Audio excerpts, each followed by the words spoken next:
এক ফকির দিল্লি ঘুরতেছে, একজন বলছে, ভাই তোমারে তো খয়রাত করে দেখতেছি আমি সেই ছোটবেলা থেকে, খালি তুমি খয়রাত করো। একটা জিনিস আপনারা মনে রাখবেন, গরিব, আজকে যারা গরিব পরিশ্রমের মধ্য দিয়ে কালকে তারা ধনী হতে পারে, কিন্তু যারা ভিক্ষুক, যারা ভিক্ষা করে, জিন্দিগিতে কোনোদিন তারা বড় হতে পারবে না। ভিক্ষা করা যাদের অভ্যাস, জীবনেও বাড়ি করতে পারবে না, জীবনেও ধনী হইতে পারবে না, কিন্তু গরিব ধনী হইতে পারবে। কারণ হলো আল্লাহর কাছে দুইটা বৈধ জিনিস অত্যন্ত ঘৃণিত। কয়টা? একটা হলো তালাক, আর একটা হলো ভিক্ষাবৃত্তি, মানুষের কাছে চাওয়া। আল্লাহ পছন্দ করেন না। তো ভিক্ষুক ঘুরতেছে, একটা লোক বলল, মিয়া তোমার তো সারা জীবনই খরচ করতে দেখি। খরচ করবো না, করবো কি? যার কাছে যাই সে দেয় 4 আনা 2 আনা 1 টাকা, এর বেশি তো দেয় না, তো এদি আমি কেমনে বড় লোক হবো? কয় যে তুমি বাদশারে চোখে দেখো না, বাদশারে চোখে দেখো না। কয় বাদশার কাছে কি আমার মতো লোক যাইতে পারে নাকি? কয় না, যাইতে হবে, যাও।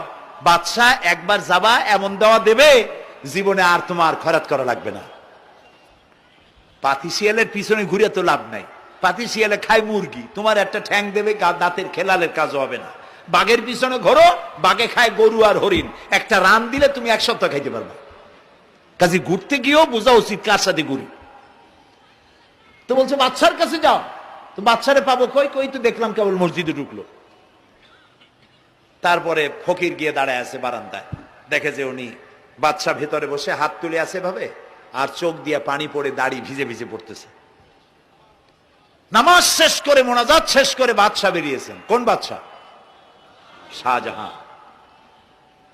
বাইরে আসার পর ফকির বলল, আসসালামু আলাইকুম বলে ফকির রওনা করছে।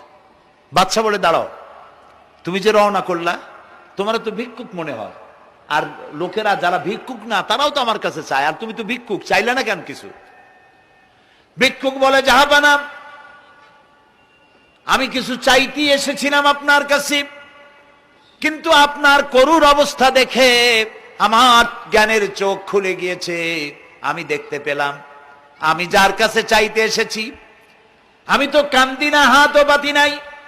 যার কাছে চাইতে আসতাম দিল্লির সম্রাট, আবার কোন সম্রাটের কাছে হাত পেতে ভিক্ষুকের মতো কি জানি চায়, আর চোখ দিয়া পানি পড়ে দাড়ি ভিজে ভিজে পড়ছে। আমার জ্ঞানের চোখ খুলে গেছে, দুনিয়ার বাদশার কাছে আর চাইবো না। বাদশা কান্দে যে বাদশার কাছে, তার কাছেই চাইবো। প্রিয় ভাই সব, এই জন্যে জিহেন সাফ করে ফেলুন। দুনিয়ার কোন মানুষের জন্য, মানুষের কাছে নয়, কোন কবরে নয়, কোন কারো কাছে নয়,